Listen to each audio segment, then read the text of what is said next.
Hi guys, this is Mitz. In today's video, we'll be installing the Rapid Change Easy ATC onto our Onefinity Elite Journeyman. This video may be on the lengthy side, but I wanted to make sure that we touch on every aspect of the installation.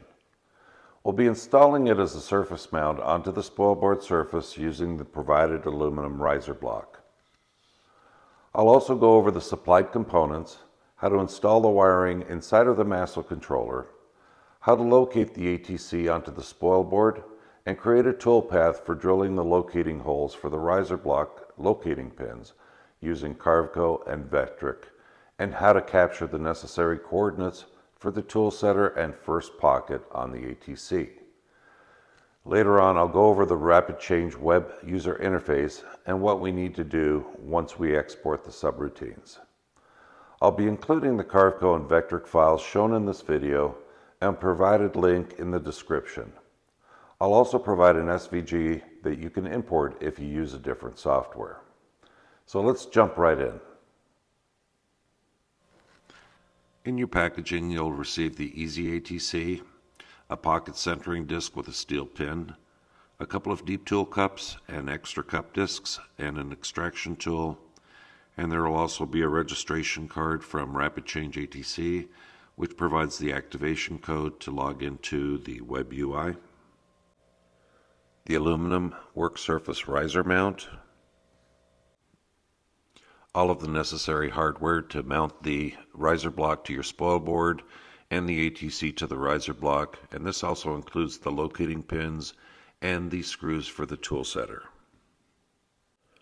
There's a set of retaining O-rings for your end mills, along with 4 ER20 collet nuts, and all the necessary wiring for the Masso controller, which includes the 3-wire aux cable assembly and the G12 connection box, which is what we'll install first.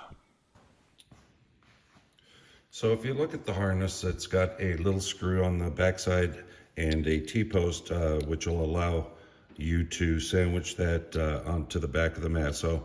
So what we'll do first is we'll take out the little screw and then remove the T-post that's on there. Don't lose that screw. I dropped it earlier and it took me forever to find it.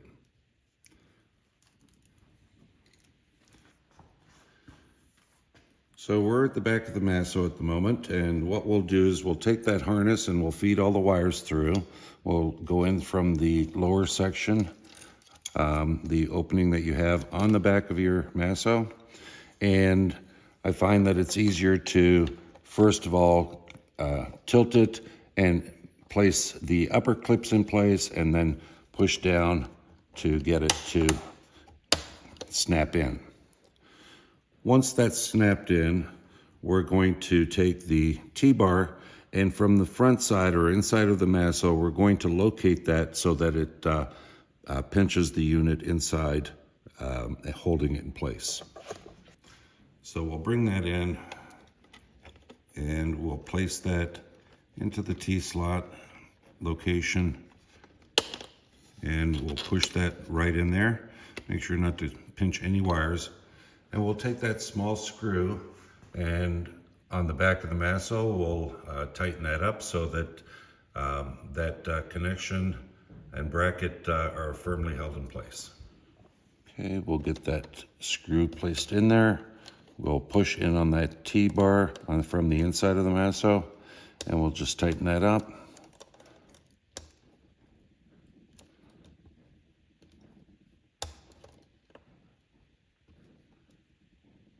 Okay, so that bracket is now firmly in place. It's not going to pull out.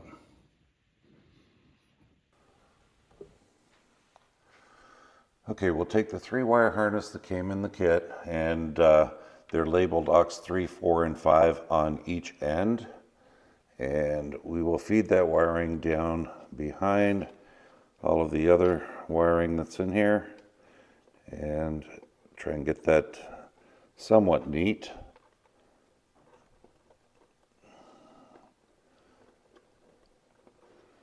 All right, with that wiring there, we'll take the first one that's labeled aux 3 and we'll put that into input 3 and tighten that down.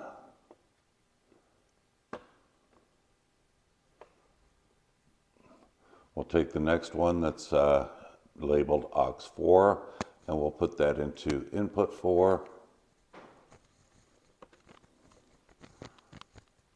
And might need to loosen that up a bit.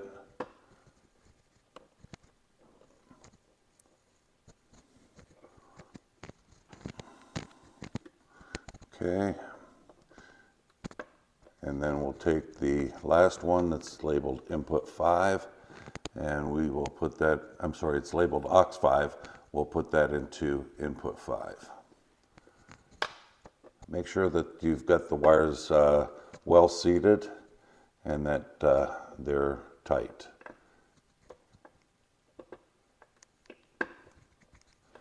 Okay, we'll come down to the lower half now and we'll take the corresponding aux 3 wire and put that into the TTL output 3 location, and we'll tighten that down.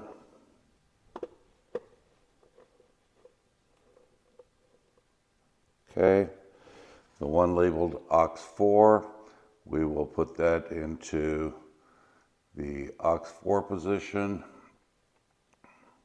We'll put that into the output 4 rather,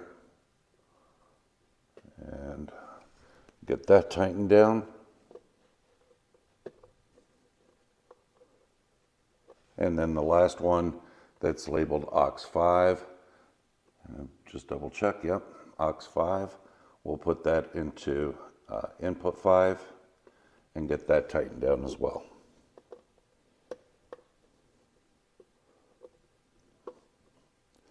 Okay, so those are all connected and nice and tight. Okay, we'll take the 4-wire grouping that's connected to the G12 connector. One of them will have a red jumper, and you want to take that wire with the red jumper and locate that into input 7. And we'll get that in there and tighten down.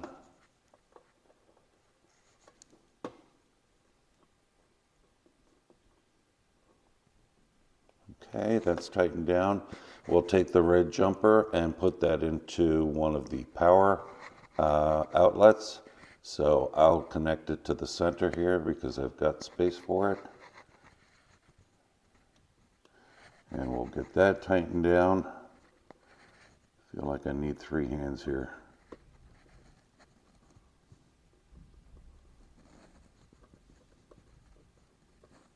Okay, that's on there securely. We'll take the black and plug that into any of the ground. So I'll put that into the ground unit right here. Get that tightened down.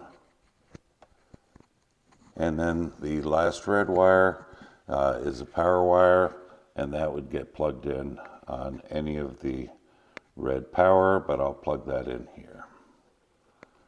And we'll tighten that down. Okay, that takes care of that. Lastly, we need to connect the Spindle CCW in order for the spindle to turn counterclockwise. You'll find that there's a white wire that's taped off, and there may be a blue wire as well, but you want the white wire, and we'll take that tape off of there and remove that. And on your board, you're going to see spindle control and input 7. You'll want to go to spindle control, put the white wire into the number 7 location. If we can get my fat fingers in there to hold it in place. And once that's in there, we'll go ahead and tighten that screw down.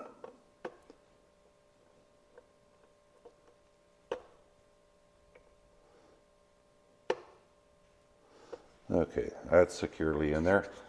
All right, all of the wiring is complete inside of the Masso.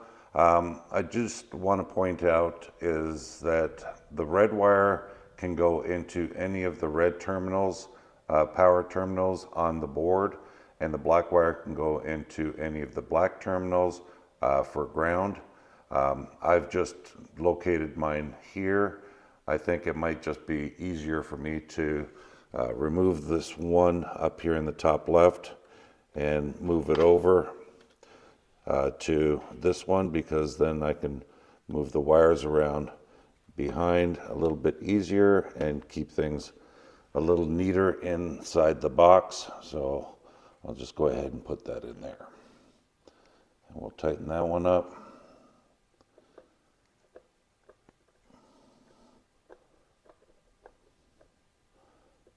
Okay. All right, that's nice and neat now, and I can just push this off to the side. Okay, that's everything inside of the box that needs to be done. So we'll go ahead and close that up, and then we'll move on to the next step. If you plan to install your Easy ATC onto your spoil board, we need to first install the 1/2-inch aluminum riser. The riser has 2 locating pins that need to be drilled into your spoil board so that it can be located. We're going to have the machine do it so that we know that it's square along the y-axis or the x-axis, whichever you prefer. And you can locate that pretty much anywhere within your cutting area for your machine. The riser also has a location for your Toolsetter, and when we get over to the designing of the toolpaths, I'll talk a little bit more about the Toolsetter and the first pocket. But the physical dimensions is 3 inches wide, and overall length is 18 3/4 inches. And we'll use those measurements in the design software. So let me show you how.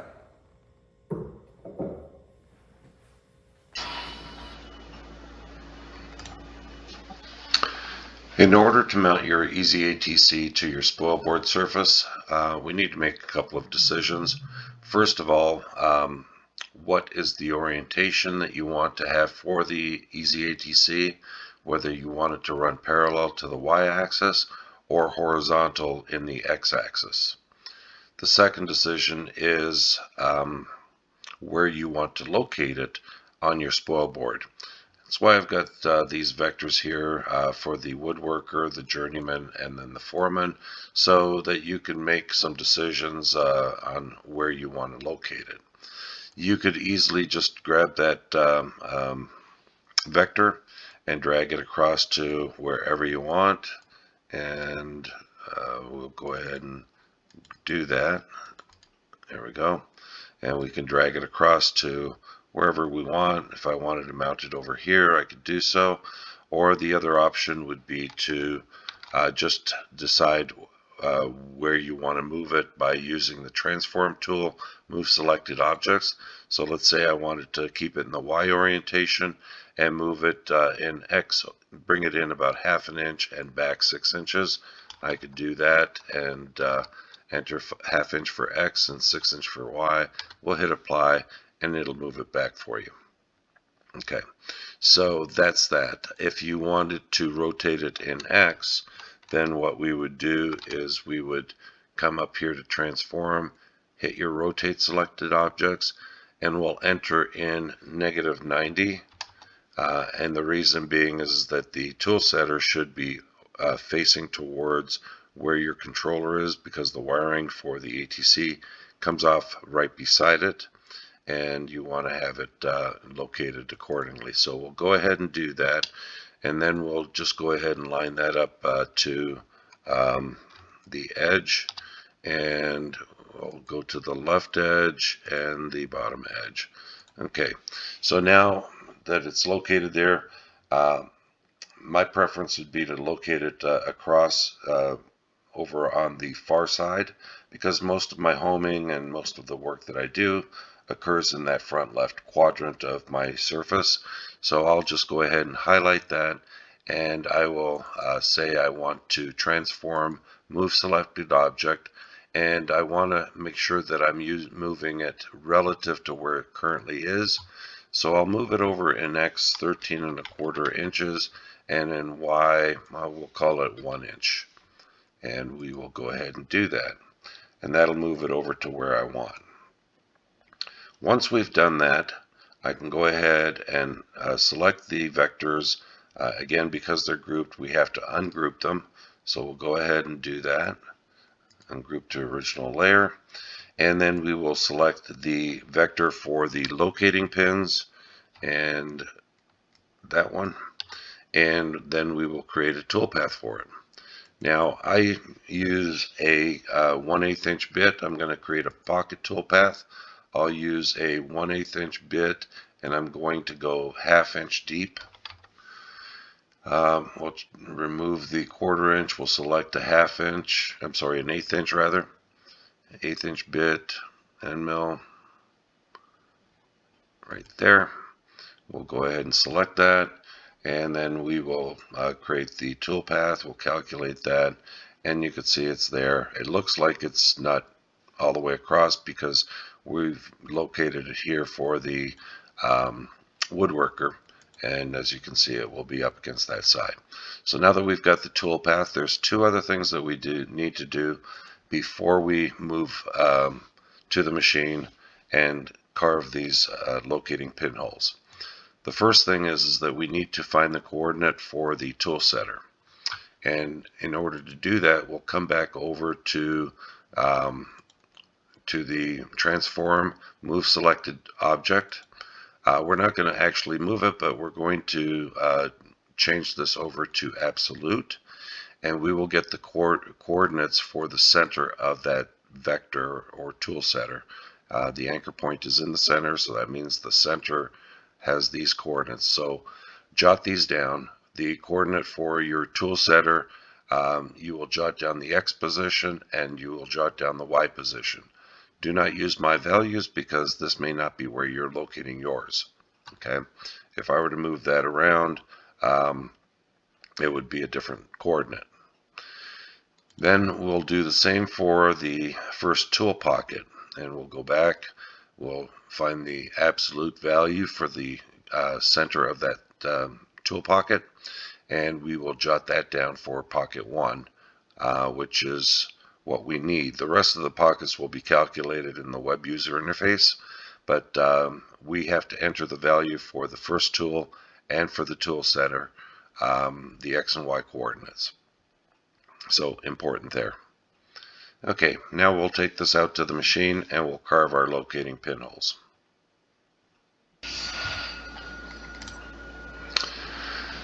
So for those that use Carveco, I've included this file, very similar to the Vectric file. It's identical, as a matter of fact, in terms of the overall dimensions. However, Vectric is a little bit different than Carveco, so I figured I'd cover both.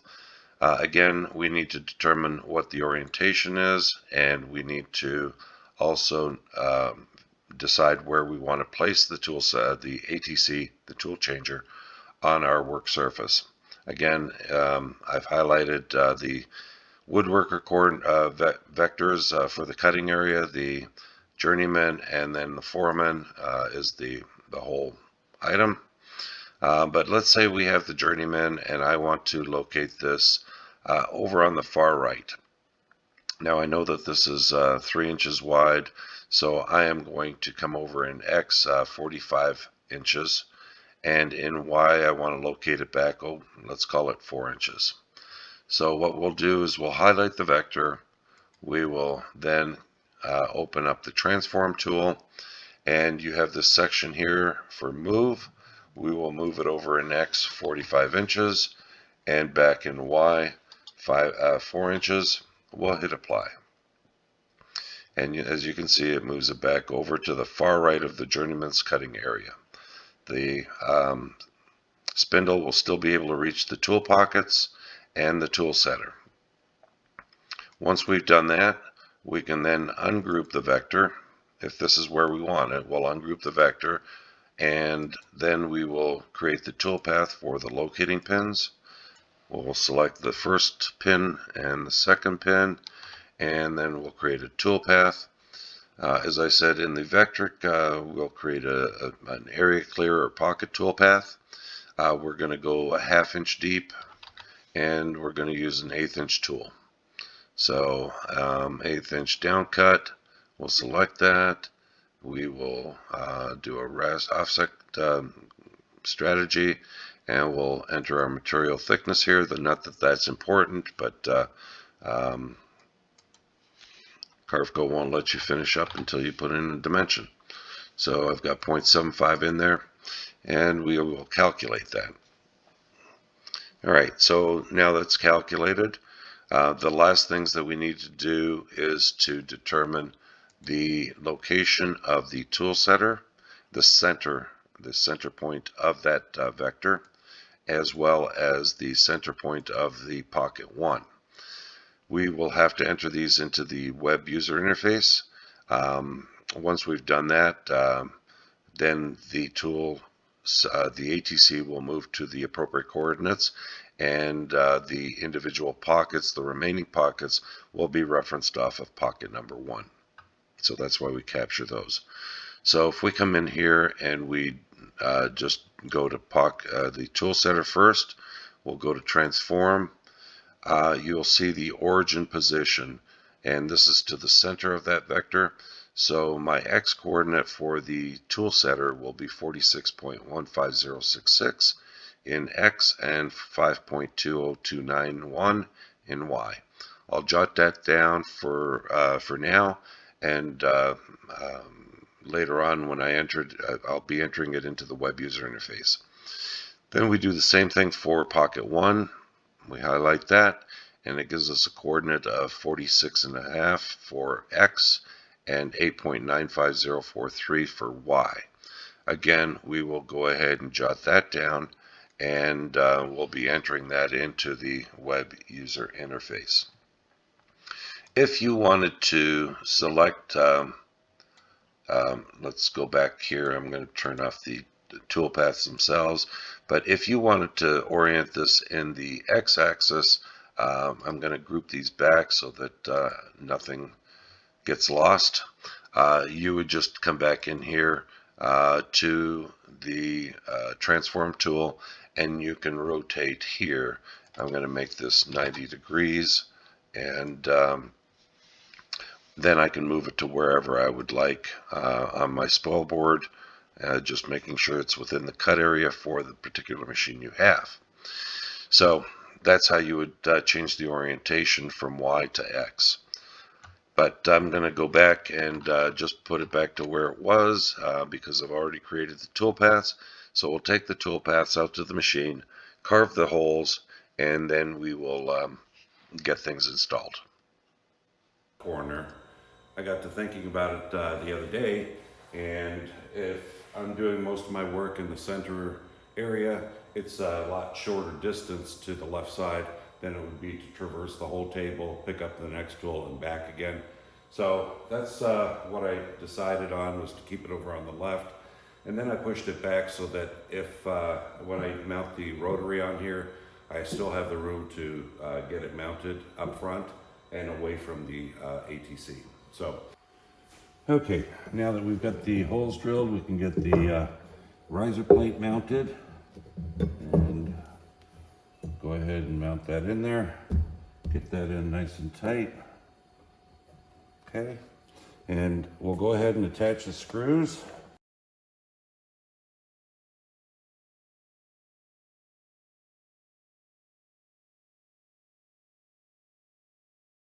Okay, with the riser block secure, we'll go ahead and we'll attach the ATC. Just make sure that it lines up onto the pinholes that are on the bottom of the ATC. So, okay, got that on there. And now we'll go ahead and put our bolts in.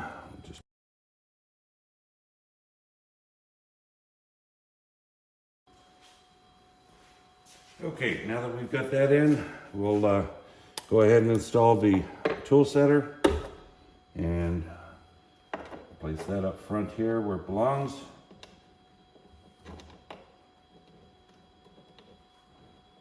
That lined up.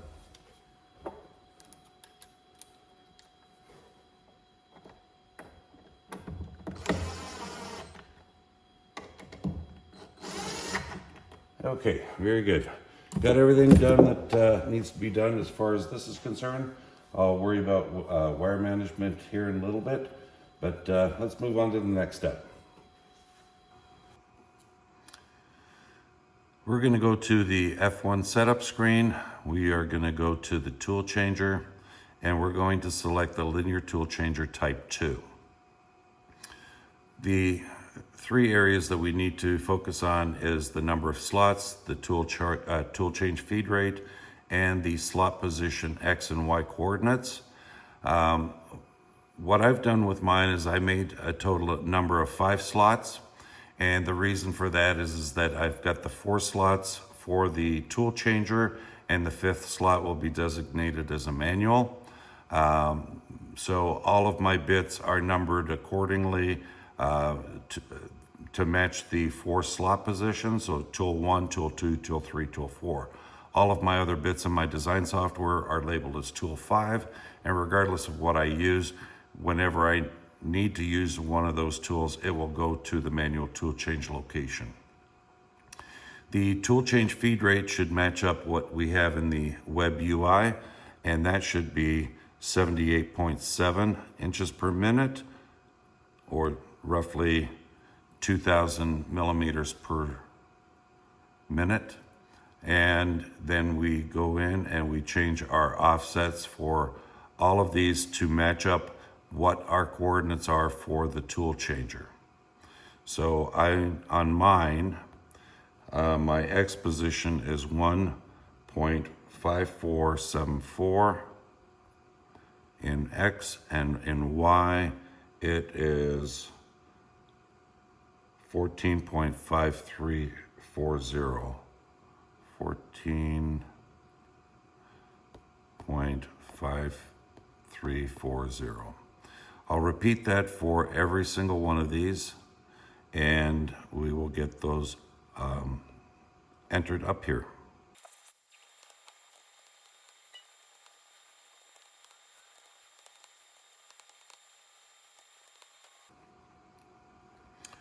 So double check your numbers, make sure that the decimal places are in the correct spot, otherwise your Toolsetter will move off the page and try to go to a Toolsetter in a different world. Once you've verified the numbers there, go ahead and hit save. When we come back to the input screen, the F1 screen, we're also going to have to assign information for the input screens. So I'm just gonna lower my camera here so you can see where I'm at. And what we'll do is input 3, we're going to assign aux 2. So we scroll down, do not use aux outputs, toggles, just keep scrolling down until you see aux 2 on its own. We'll select that. For input 4, we'll select aux 3. Oops.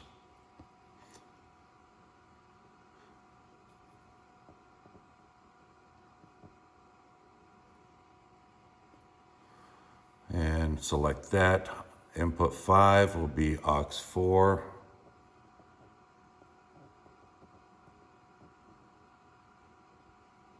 Select that. Input 7 will be aux 5.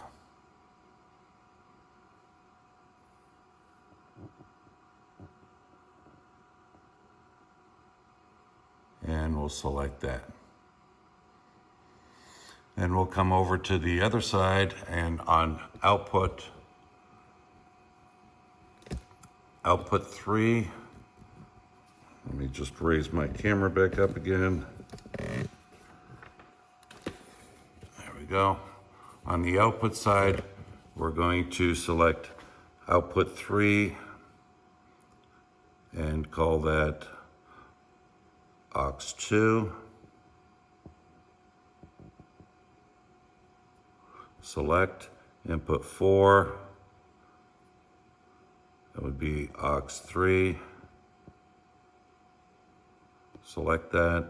Output 5 will be aux 4. And select that. Okay, that's all you need to do on this screen.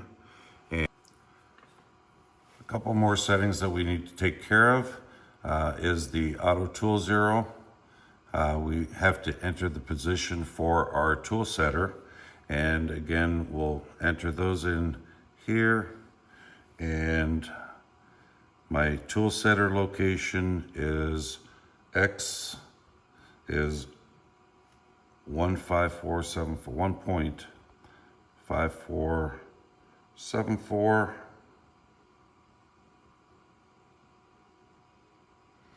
My Y position is 14.5340.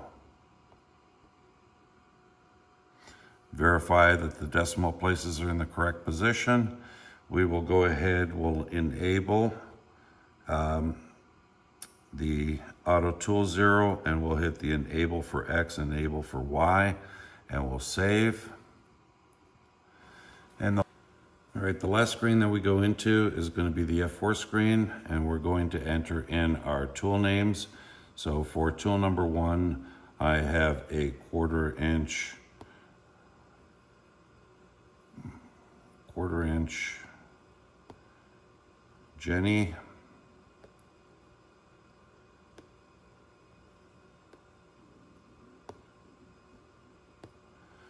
And it's loaded in tool slot number 1.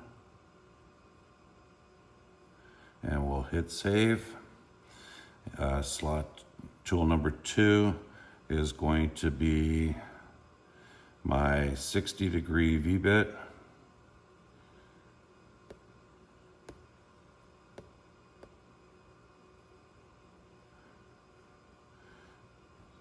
Helps if you tap the number right.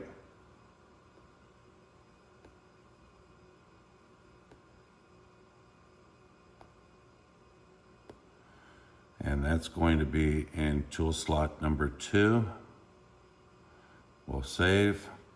My tool number 3 is going to be the Skinny Jenny, the 1/16 Skinny Jenny. And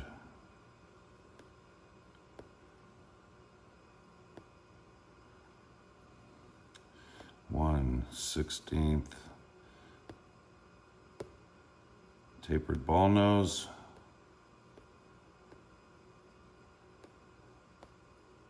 And that's going to be in slot 3. We'll save. And tool number 4 is going to be my 1/2 inch bowl cut bit.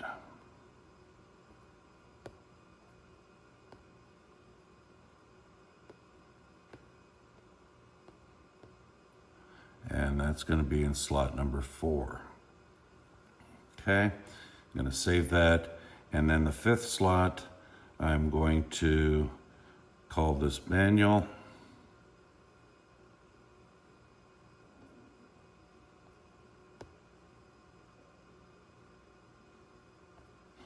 And that's going to be slot 5. And we will save. And that's all that we need to enter in the settings for the Masso. Now we'll move on to the next step.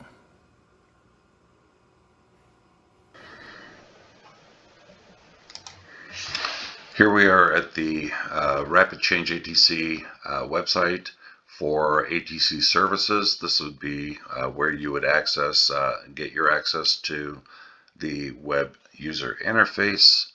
If you're a first-time user, you would have to register, provide your information, and then you would go into the login screen. I'm going to log in, and it will bring us to either the dashboard or activate your magazine. Again, first-time user, you would have to activate your magazine, enter your activation code, and then it should take you to the dashboard, or you go to the dashboard. On the dashboard, I already have a profile created, but I'm going to create a new one just so that we can walk through it. And we'll make that the default. And we will select a profile name. I'm just going to call it subroutines. And we'll hit submit. It will give you the option for either imperial or metric. I strongly encourage you to select the units that you use when designing your files. In my case, I design in imperial, so I am going to select imperial. And then it offers you some presets. If you're QCW mounted, you would select either the QCW mount for your specific machine size. I'm going to be mounting mine on the spoilboard, so I'm going to hit none, and we'll hit OK. Okay, so it brings you to this page here, and we talk about the pocket position. We're only needing pocket 1 XY coordinate. As you recall, when we were going through the Vectric and the Carveco setup for locating the ATC, I had you notate the coordinates for the pocket 1 position and for the Toolsetter. And so we would enter those in here and the Toolsetter here. But you also have an option to create a manual tool change position. So if you're using a bit that's not part of your magazines, you can still utilize a manual tool change location that it would go to.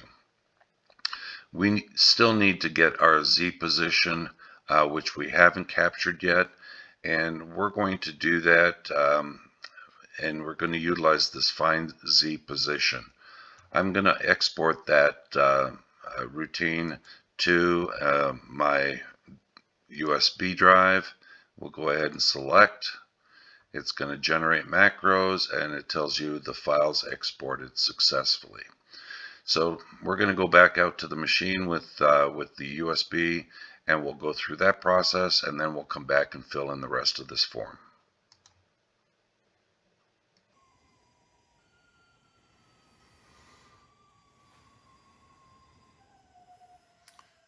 All right, so the first thing I'm going to do is hit the E-stop after I started up the machine, and then I am going to home it.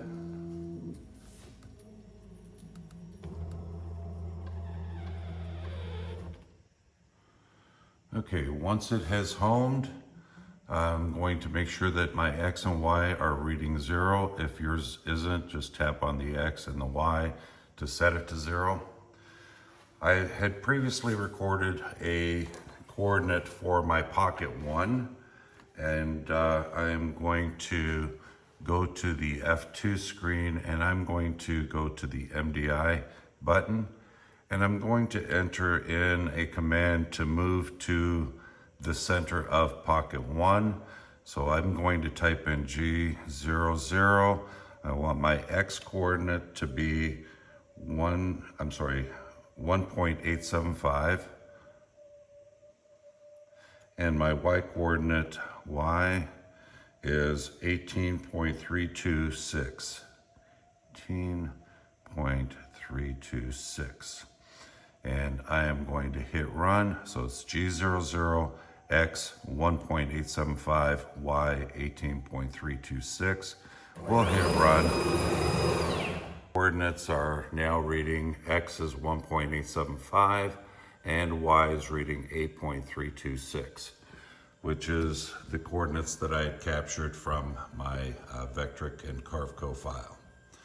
So the next thing that I'm going to do is I'm going to insert the locating pin, the locating disc rather, and I'm slowly going to lower my Z. So I'm moving into continuous mode at about 15%, and we are going to go ahead and lower the Z, and then you want to make sure that you are flush here. This is just a little bit off, so I am going to come over here and go into step mode and Let's exit out of that screen. We're going to set it at 0.01, actually 0.005, and just do this incrementally. By feeling this disc, I could tell that I need to come forward a little bit and to the right a little bit. So I am just going to hit my Y minus a couple of times and X plus a couple of times. And then I'll check this again, and I still have a ways to come this direction. So I may take this up to 0.001 and come up in Y and X and see if that made much of a difference. I'm getting close.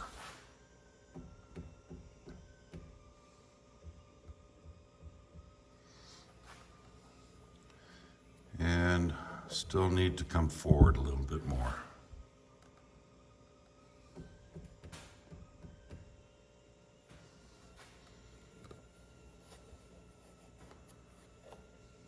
Okay. It's really important to get this as accurate as possible, so you may be spending a little bit of time here, but it'll be worth it in the long run.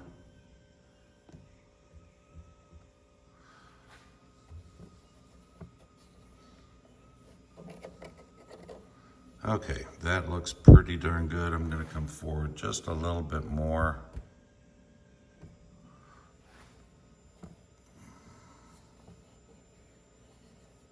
Okay. There, that's got it. Now it's nice and flush to the top, and I am going to record the dimensions that are shown here for X and Y pocket 1 location, and write those down.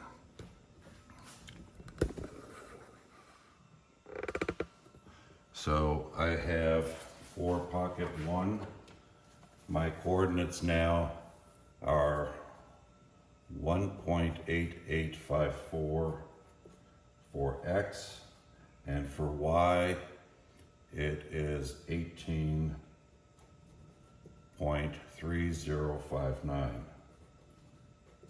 Okay, got those written down. All right, I'm going to raise the Z and remove the locating disc. And we'll go to continuous. And I'll go ahead and remove the locating disc. All right, okay, now that we've fine-tuned the coordinates for our pocket 1, we repeat the same thing for the Toolsetter. I'm not going to show you how to do that. You obviously understand how to set your coordinates for the Toolsetter. What we'll do is we'll lower the Z at a moderately slow speed until it breaks the beam and the light on the front of the ATC comes on. At this point, we're going to go ahead and load the Find Z Position subroutine, and we'll select that and load it. And then we will go ahead and go to the F2 screen, rewind, and cycle start. The spindle should come up and then automatically stop when it has released the beam. And what we'll do here now is mark down that coordinate, and that is on the machine coordinate. And in my case, it is minus 2.511. So the Z is minus 2.551. I'm sorry, 2.511. Okay, yours may differ, but you record that Z position. Now we can go back in and start filling things in on the WebUI.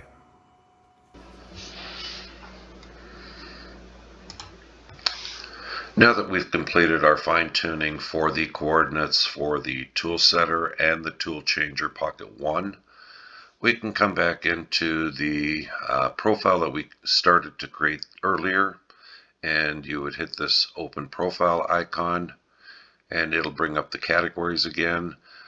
You'll notice here that the only category that we don't have is the tool library.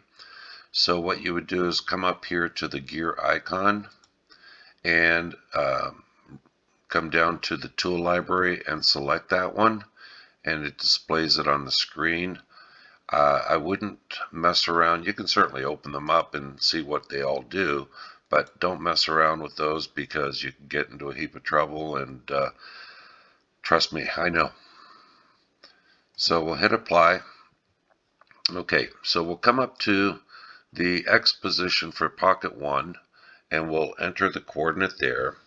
And the coordinate that we finalized at was 1 point, well, actually need to highlight it first, and go 1.8854 for X, and for Y was 18.3059, and for Z, from the find Z position, we had minus 2.511.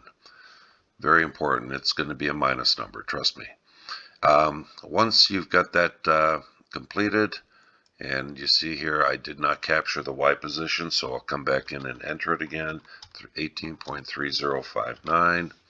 Alright, double check the numbers, 1.8854 and 4 and 18.3059. This rounds up that last number only because it's set out to 3 positions, so we'll just leave it at that. Okay, for the Toolsetter, our X position, we will go ahead and enter that one. The Toolsetter final position was 1.5474 and Y was 14.534. 14.534. Okay, and remember to select the check mark. That saves it. For manual position, this is personal preference. I like to bring mine close to the front of the table. I've got a journeyman, so it's 48 inches wide. I'll probably set this with an X position of 20 inches, 20.00.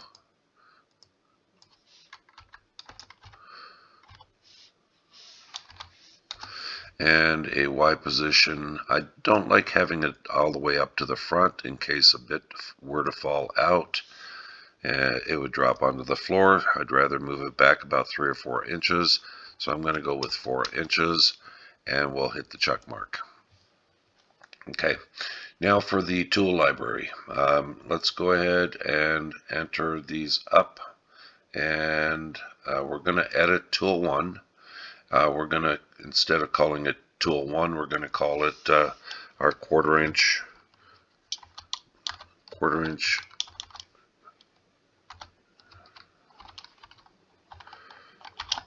Jenny, and that's in pocket 1. We'll go ahead and hit OK. Our tool 2, we're going to edit that, and we're going to call it our 60-degree V-bit.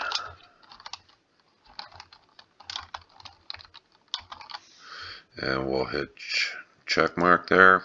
Pocket 3, pocket 3 will be tool 3, and that is going to be my 1/16 skinny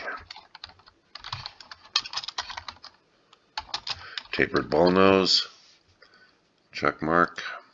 And then tool 4 is going to be my 1/2 inch bolt cut bit, and that is in pocket 4, and we'll hit check mark. Tool 5 will show as tool 5. This will be manual tool change, so I'm just going to call it manual. We'll just go ahead and hit edit, manual tool change,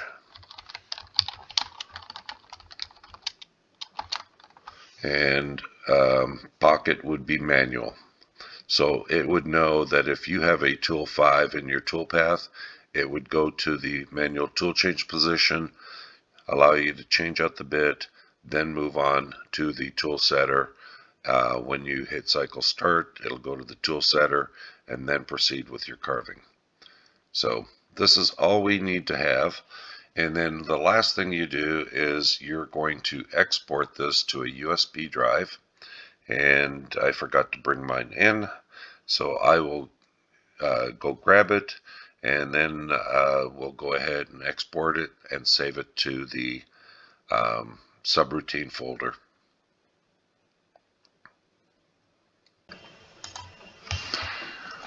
One point that I completely forgot about and failed to mention was that we haven't set the orientation for our ATC. Mine is currently running in the y-axis, so it's running parallel to the y-axis.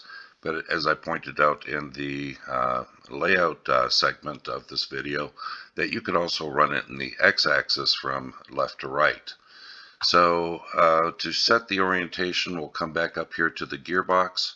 We will open that up and we will go to magazine layout and we'll hit apply, and then we'll expand the magazine layout.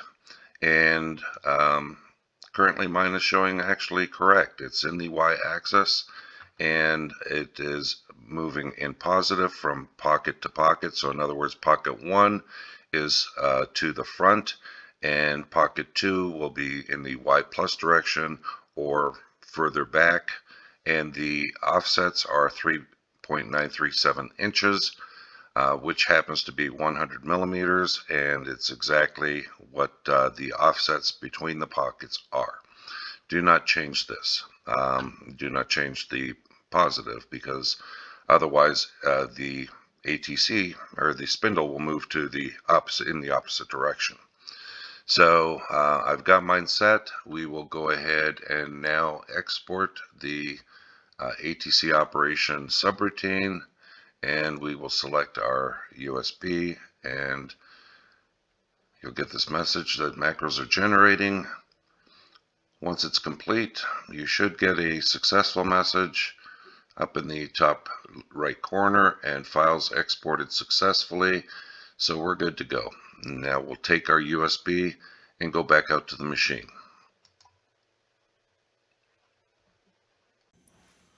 One final test that we need to do is to ensure that the tool cup position is such that when you install your bit to the correct length that you want, that it actually touches or is just a little bit above the bottom of that cup. That prevents the bit from sliding out during the pickup and unload process. So I've got the second, third, and fourth tool pocket finally set. So I'll use the tool to gauge my last one, and I'll drop that in.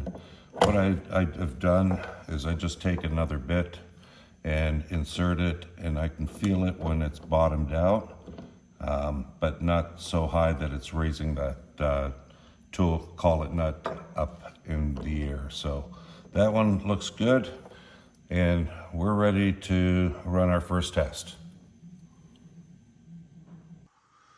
Okay, now that we've got the subroutines loaded onto the USB, we'll go ahead and fire up the Masso, and you'll notice that I have a V-bit in my spindle that actually is out of the ATC Tool Pocket 2, but we'll go ahead and fire this up and we will see what happens here.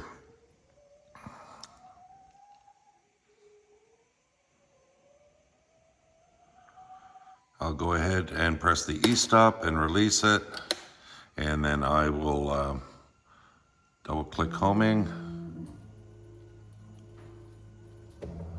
and it should go to the Toolsetter and measure the tool that's in the spindle.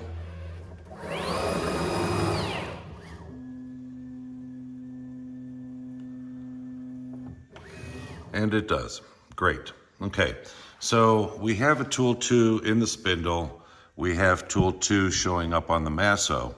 So what we need to do is go into the subroutines and we want to sync pocket 2 because that's what we've got in the spindle, that's what we've got in the tool. We'll just go ahead and select sync pocket 2, load, go to F2, rewind, cycle start, and it gives us the message that active pocket is pocket 2. All right, now going back to the subroutines, if you want to load a specific tool, you can do so from here. You can show the tool tracker pocket. You can show the empty spindle or sync the empty spindle if you have no bit in the spindle. You can also,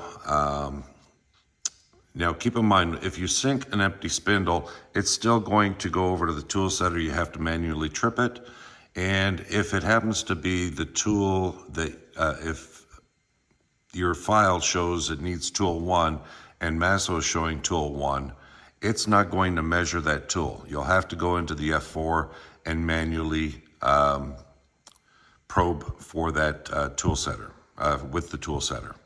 Okay, you could do that here and select that 1 bit and then just auto tool 0, and it will probe that particular bit. Okay, so we're going to go back to F6. We're going to scroll all the way down. It's going to do a tool change test. So we'll go ahead and select that, and we will load it. We'll go to the F2 screen. We'll press rewind and cycle start, and it's going to unload the second tool. This will be a little bit loud when it connects, and that's normal.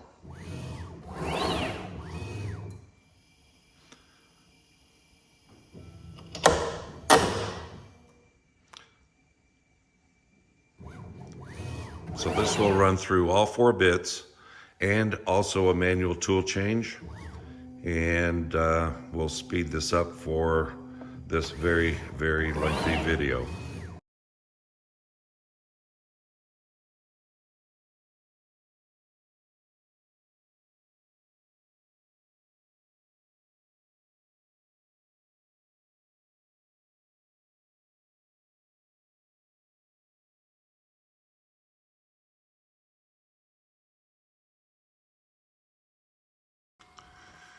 Okay, now that we've run through the manual test, we've unloaded the manual tool.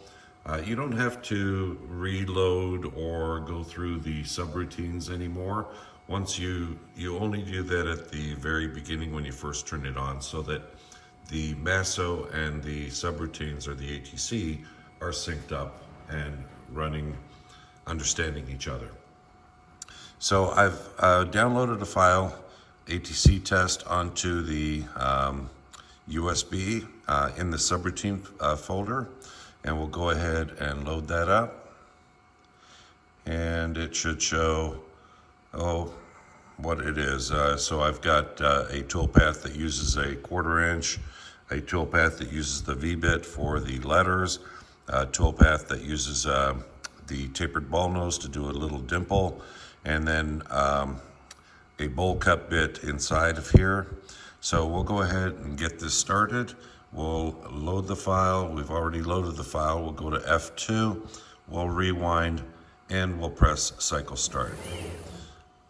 Okay, it's unloading the tool right now, as you can see here. So we've unloaded the tool. We will then press cycle start, and it's going back to pick the first tool, which happens to be tool 4, and we'll be doing a pocket with the bowl bit.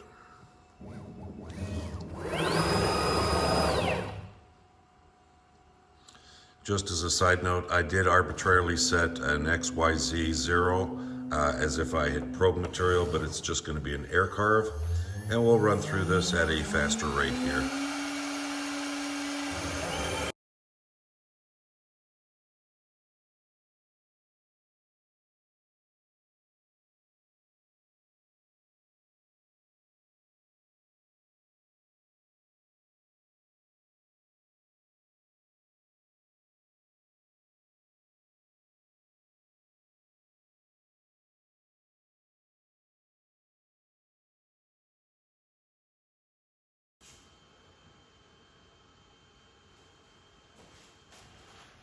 Well, hopefully you found this video, as long as it is, helpful in setting up your ATC. If you'd like to see more content like this, please just leave the comments down below. I'd certainly appreciate it. And we'll see you on the next one.